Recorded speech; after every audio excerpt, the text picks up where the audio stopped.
Look, all we have to do is just be peaceful. We don't have to be daggering other people and eventually be mean to them.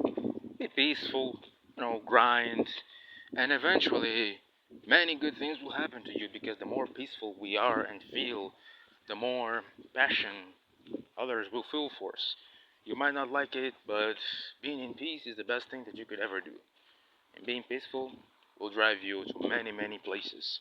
Your heart will stay in full contact with your soul, and God will always be with you.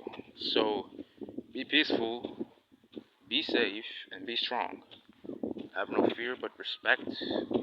Vida ba.